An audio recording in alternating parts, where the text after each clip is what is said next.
Good morning 10th class. हम लोग start कर रहे हैं केमिस्ट्री का लेक्चर नंबर 10 और इसमें आप लोग स्टडी करेंगे diversity and magnitude of organic compound.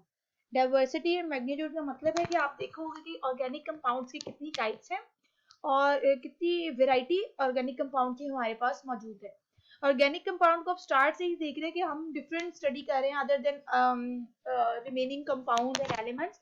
वो उसके रीजन क्या है कि क्यों ऑर्गेनिक कंपाउंड जो कि हाइड्रोकार्बन पर कंसिस्ट करते हैं, कार्बन और हाइड्रोजन में ऐसी क्या बात है कि ये कंपाउंड बाकी सबसे डिफरेंट है। और डिफरेंट होने के बाद ये नहीं कि सिर्फ एक दो या स्पेसिफिक नंबर मौजूद है, there are lots of organic compound that are present around us naturally and they can be synthesised artificially. अब इसमें डाइवर्सिटी में आप सबसे पहले देखें, बुक पे है ये पेज नंबर 58 और पेज नंबर 58 पर इस हेडिंग के अंडर जो फर्स्ट पैराग्राफ स्टार्ट हो रहा है उसमें कुछ ऑब्जेक्टिव के पॉइंट्स हैं, वो आपने नोट करने हैं। जैसे कि वहां बताया गया कि टोटल नंबर ऑफ एलिमेंट्स जो है वो 118 है, ठीक है, 118। अब अगर इन एलिमेंट से बने हुए ऑर्गेनिक कंपाउंड्स की बात करें तो more than 10 million organic compounds are present on earth. More than 10 million organic compounds का मतलब है कि ऑर्गेनिक कंपाउंड्स का नंबर बाकी सारे एलिमेंट से मिलकर बनने वाले कंपाउंड से भी ज्यादा है। तो इसके पीछे क्या रीजंस हैं, ऐसी क्या प्रॉपर्टीज हैं कार्बन में कि या हाइड्रोजन में है, किस में है, ये सर्च अप करेंगे। इसको आप देखोगे कि किस तरह से हमारे पास more than 10 million organic compounds बन रहे हैं by using only carbon and hydrogen. उनमें कुछ और एटम्स अटैच हो सकते हैं, आपने देखा कि हेट्रोसाइक्लिक कंपाउंड्स भी हैं, लेकिन बेस जो है, बेसिक जो स्ट्रक्चर है वो तो कार्बन की वजह से ही है, ठीक है।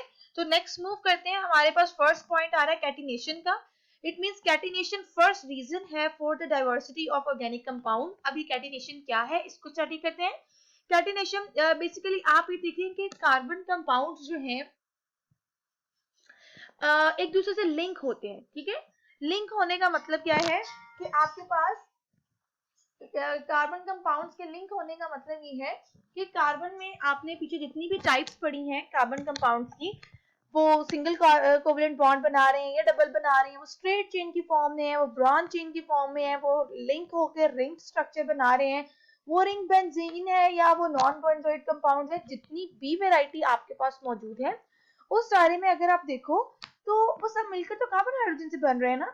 और उसमें आप ये कॉमन चीज जो आप ऑब्जर्व करते हो कि वो चाहे रिंग की स्ट्रक्चर है, ब्रांच है या स्ट्रेट चेन है, उसमें एक कार्बन अपने जैसे बहुत से दूसरे कार्बन के साथ लिंक्ड है थ्रू कोवलेंट बॉन्ड। अब वो बॉन्ड सिंगल है ये डबल, वो बात की बात है, लेकिन ये चीज तो आपने नोट की ना कि एक कार्बन एटम अपने जैसे दूसरे कार्बन एटम से कनेक्ट होता है, वो फिर आगे किसी थर्ड से और वो नेक्स्ट किसी और कार्बन से, और इस तरह से लॉन्ग चेन्स बन जाती हैं। तो कार्बन की इस प्रॉपर्टी को हम कहते हैं कैटिनेशन, ठीक है।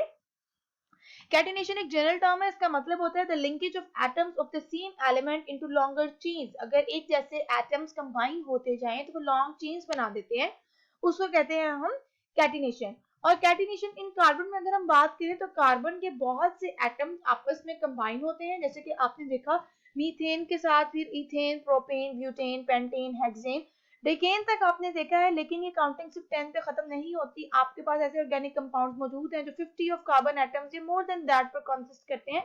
तो जिस जिस तरह से वही चीज भी आपने देखी कि सिर्फ कार्बन हाइड्रोजन ही अरेंज हो रहे हैं, लेकिन जैसे जैसे कार्बन और हाइड्रोजन का नंबर चेंज हो जाता है वो कंपाउंड भी चेंज हो जाता है। जैसे मीथेन में आप देखें है वो भी हाइड्रोकार्बन और इथेन भी हाइड्रोकार्बन है, दोनों में कार्बन के साथ सिर्फ हाइड्रोजन ही अटैच है। लेकिन जब मीथेन के साथ एक और कार्बन अटैच हो जाएगा तो वो इथेन कोई नया कंपाउंड बन गया। उस इथेन के साथ जब एक और कार्बन अटैच हो गया तो प्रोपेन। और इसी तरह से जब इस चेन में न्यू कार्बन एटम्स अटैच होते जाएंगे तो कार्बन एटम अपनी साइड्स पर अपने दोनों एंड के साथ फर्दर किसी कार्बन से ही कनेक्टेड है। इस तरह से लॉन्ग चेन्स फॉर्म करती जाएंगी और इस प्रोसेस को हम कहते हैं कैटिनेशन।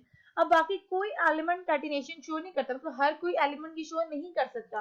कौन कौन से एलिमेंट्स कैटिनेशन शो करते हैं उसके लिए रीजंस क्या है, इनको हम स्टडी करते हैं। लेकिन कार्बन में अगर आप देखें तो आप माइंड में एग्जांपल NaCl की ले सकते हैं कि NaCl जब बॉन्ड बनाता है Na के साथ एक Cl लग गया, क्या आगे कोई और Cl या Na के साथ कोई फर्दर Na कनेक्ट होता है? नो। इसका मतलब है कि ये प्रॉपर्टी सारे एलिमेंट्स में नहीं है।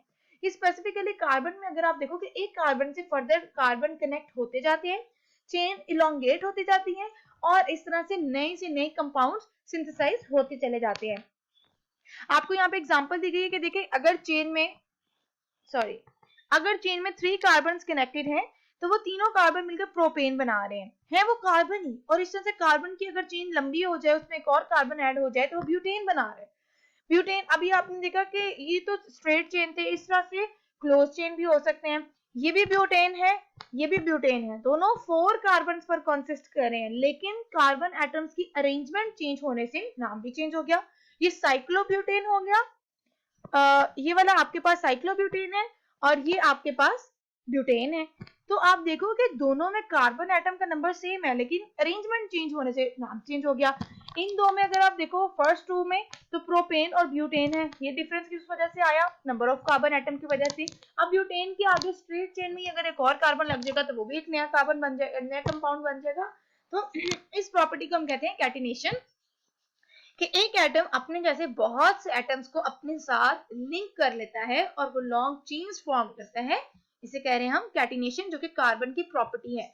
इसी वजह से कार्बन जो है बाकी कंपाउंड्स के साथ, मतलब इसकी वैरायटी ऑफ कंपाउंड, मतलब 10 मोर देन 10 मिलियंस ऑर्गेनिक कंपाउंड्स मौजूद हैं। बुक में फिर आपको दो बेसिक कंडीशंस बताई गई हैं कि कार्बन के पास ऐसा क्या है कि वो कैटिनेशन एग्जिबिट करता है, कैटिनेशन की कैरेक्टरिस्टिक। तो सबसे पहली चीज, किसी भी एलिमेंट के लिए कैटिनेशन शो करनी है अगर उसने, तो दो कैरेक्टरिस्टिक्स होनी चाहिए। पहली चीज ये कि उसकी वैलेंसी 2 या मोर देन 2 होनी चाहिए। कार्बन में आप देखो तो कार्बन की वैलेंसी 4 है, वो इस कंडीशन को सेटिस्फाई कर रहा है, इसलिए कार्बन कैटिनेशन शो करता है। सेकंड कंडीशन ये है कि bonds made by an element with its own atom should be stronger than the bond made by the element with other atoms, especially oxygen। कि अगर ये आप लॉन्ग चेन की बात कर रहे हैं तो लॉन्ग चेन में जो एलिमेंट जैसे कार्बन कार्बन से कनेक्ट होता चला जा रहा है, तो उन एलिमेंट्स का आपस का बॉन्ड स्ट्रॉन्गर होना चाहिए रादर देन वो किसी दूसरे एटम से अगर बना रहा है। अगर आप हाइड्रोकार्बन की बात करें तो वहां पर यहाँ पर एग्जाम्पल में आप देख सकते हैं कि कार्बन कार्बन से भी बॉन्ड बना रहा है, कार्बन हाइड्रोजन से भी बॉन्ड बना रहा है। तो अगर carbon carbon bond carbon hydrogen bond से ज्यादा स्ट्रॉन्ग होगा तभी ये कैटिनेशन शो कर सकता है, ऐसा एक्चुअल में होता है, तभी कैटिनेशन रिप्रेजेंट कर रहा है। स्पेसिफिक कंडीशन दी गई है कि उन दो एलिमेंट्स के आपस का बॉन्ड स्ट्रॉन्गर होना चाहिए एज कंपेयर टू ऑक्सीजन, तभी वो चीज कैटिनेशन शो करेगी। नीचे आपको कैटिनेशन के लिए दो कंपाउंड को कंपेयर किया गया, silicon and carbon. Silicon and carbon की प्रॉपर्टीज मोर और लेस सिमिलर है, दोनों की वैलेंसीज भी सेम है। अगर आप देखें कि इनकी मतलब इलेक्ट्रॉनिक कॉन्फ़िगरेशन सेम है, लेकिन कार्बन कैटिनेशन रिप्रेजेंट करता है पर सिलिकॉन रिप्रेजेंट नहीं करता। इसकी रीजन क्या है कि कार्बन कार्बन बॉन्ड स्ट्रॉन्गर है as compare to any other bond, कि कार्बन किसी और से बॉन्ड बनाएगा वो इतना स्ट्रॉन्ग नहीं होगा जितना उसका कार्बन के साथ है। लेकिन सिलिकॉन की कंडीशन में सिलिकॉन सिलिकॉन बॉन्ड स्ट्रॉन्ग नहीं होता। सिलिकॉन का दूसरे एटम लाइक ऑक्सीजन की अगर एग्जांपल लें तो सिलिकॉन सिलिकॉन बॉन्ड वीक होता है but silicon oxygen bond stronger है, क्योंकि वो सेकंड कंडीशन पूरी नहीं कर रहा, इसीलिए वो कैटिनेशन की प्रॉपर्टी शो नहीं करता। यहाँ पर आपको एग्जांपल में बताया हुआ है कार्बन कार्बन बॉन्ड की जो वैल्यू है वो 355 किलो जूल पर मोल है, बट सिलिकॉन सिलिकॉन बॉन्ड जो है वो 200 किलो जूल पर मोल है। अब इन दोनों वैल्यूज को अगर आप कंपेयर करें विद अदर एटम्स तो कार्बन कार्बन 355 है बट कार्बन ऑक्सीजन 351 है, तो इसका मतलब कार्बन कार्बन एनर्जी ज्यादा स्ट्रॉन्ग है, उनका बॉन्ड ज्यादा स्ट्रॉन्ग है। सिलिकॉन सिलिकॉन को अगर सिलिकॉन ऑक्सीजन से कंपेयर करो तो सिलिकॉन सिलिकॉन के लिए जो इनकी बॉन्ड एनर्जी है, जो बॉन्ड स्ट्रेंथ है वो 200 किलो जूल पर मोल की है, जबकि सिलिकॉन ऑक्सीजन के लिए 452 की है, ज्यादा होगी ना। इट मींस कि सिलिकॉन सिलिकॉन बॉन्ड वीक है और सिलिकॉन ऑक्सीजन बॉन्ड स्ट्रॉन्गर है। और हमने कंडीशन रखी थी कि ऐसे एटम जिनके आपस के bond with their own atom ज्यादा स्ट्रॉन्ग होंगे तो वो कैटिनेशन रिप्रेजेंट कर सकते हैं।